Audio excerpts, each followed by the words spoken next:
What's up? I think this is gonna be a thing where I just start the intro with my face so ridiculously close to the camera. It's been a minute. I think I posted my last video like 2 weeks ago or something, and I was trying to post every week. But let me tell you, let me put you down for a second. Long form content is so much harder than short form content simply because I suck at editing. I hope no one sees this and hits me up and it's like, do you need an editor? Because I'm done with those DMs. But today, sorry. I'm gonna lean forward and talk like this. But this probably won't be a super long video. We'll see how long I yap for, but I do have a prompt for myself. I do have a topic in mind. And that topic is around communication. You guys know, I fucking love communication. I'm always talking about it. But I've been traveling for about a month and a half now. Damn, almost 2 months, like a month and 3 weeks now. And it's made it very clear to me that there's actually two different types of communication. So in business, in sales, obviously so much communication is needed.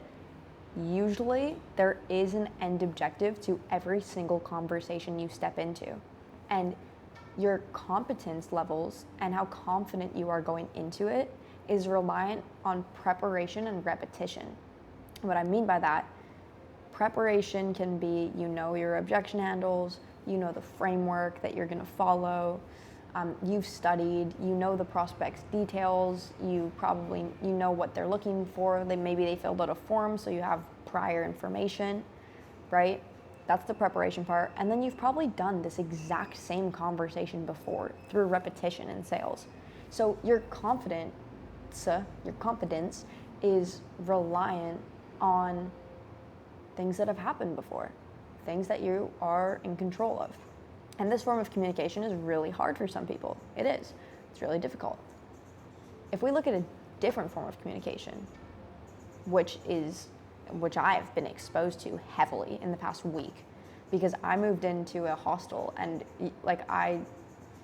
maybe I should have gone to a B&B work-wise, but I didn't want to, because for the past 2 years, I have focused so much on wealth.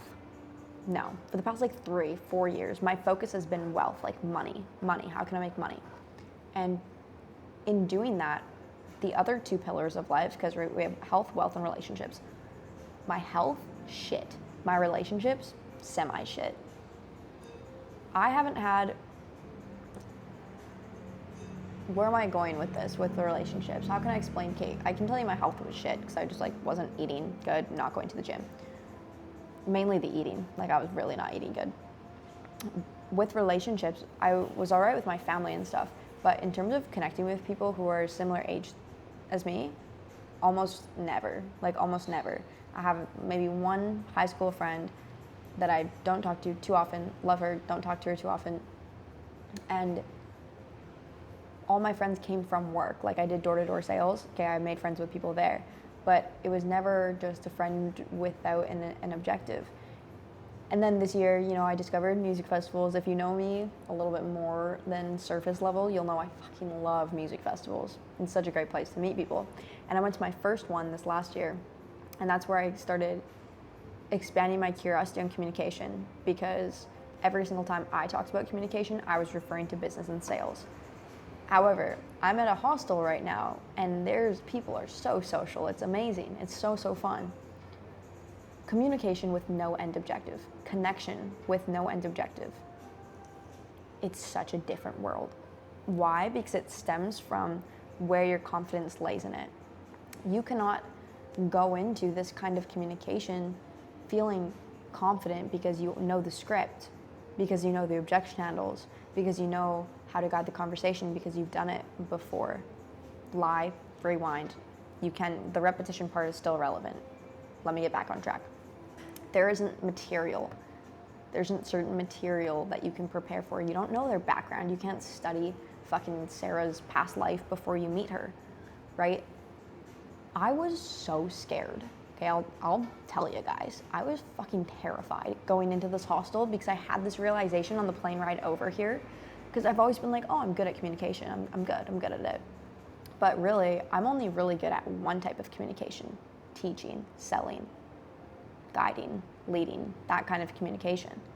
So when I was holy fuck, this is a completely different realm, I got scared, but then immediately I got really grateful for that fear of for the fear. I got grateful for the fear because I knew that I was about to step into a place that is going to teach me something that I was uncomfortable with, and that I was about to get good at it, that I was about to put another skill under my belt.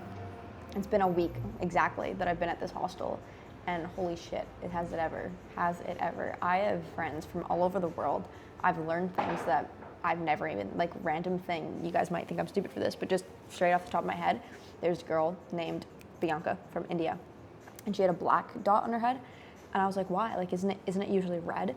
And apparently, it's only red if they're married, but it's black if you're not married. Okay, I know so much about Judaism. That sounds stupid. Judaism, because I met a Hebrew friend, and I have a friend from Austria who speaks 6 languages, like, which is crazy. So I discovered how a brain works with a passion for languages. I've had many philosophical conversations, and all of these connections were made without an end objective. Because even if you put an end objective on like, oh, well, your goal is connection, not really though. Because there's some people that I talk to and I'm like, okay, this person's pretty cool, but they live their life in a way that I do not prefer, and like, I'm not gonna force a connection. So the end objective isn't always connection. There is no objective.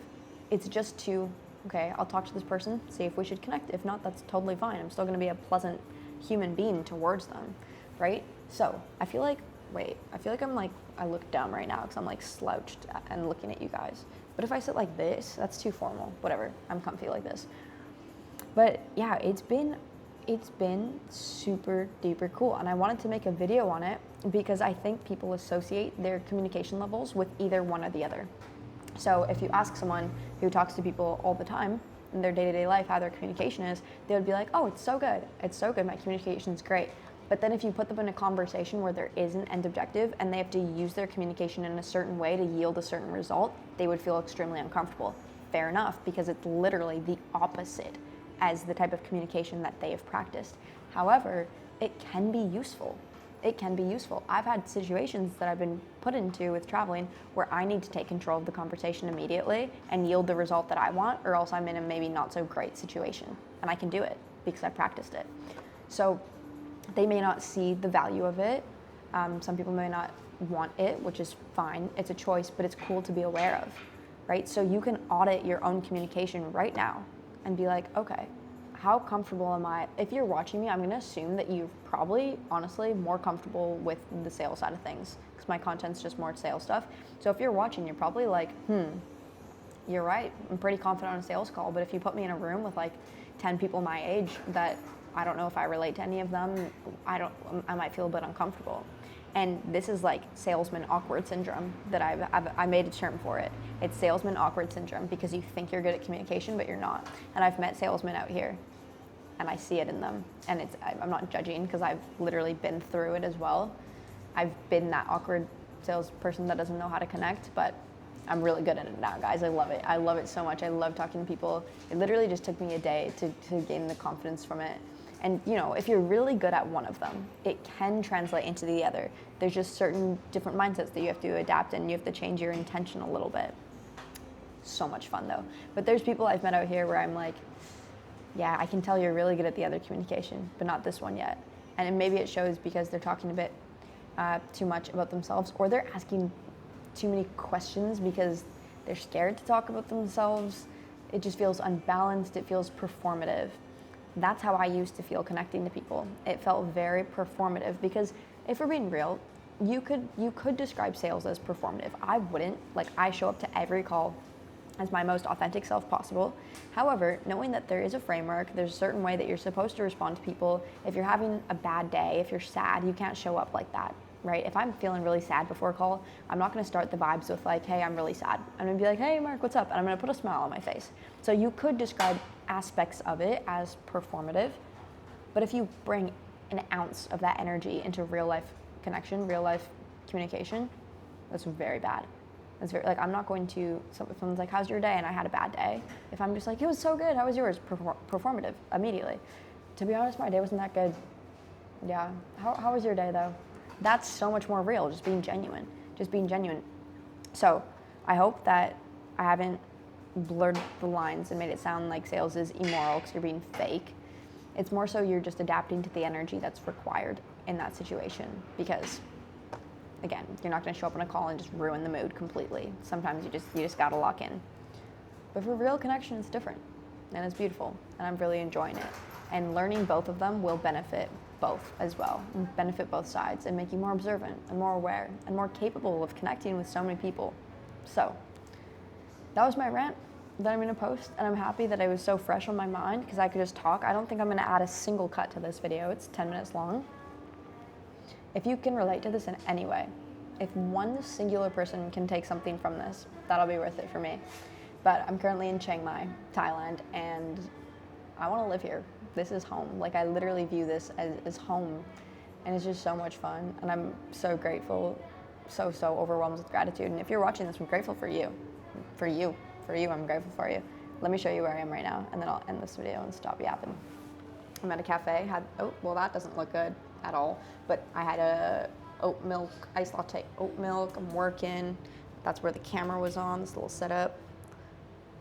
We just have this little cafe. Isn't it so sick? They're probably tired of hearing me yapping though, so I'm gonna go, but good chat.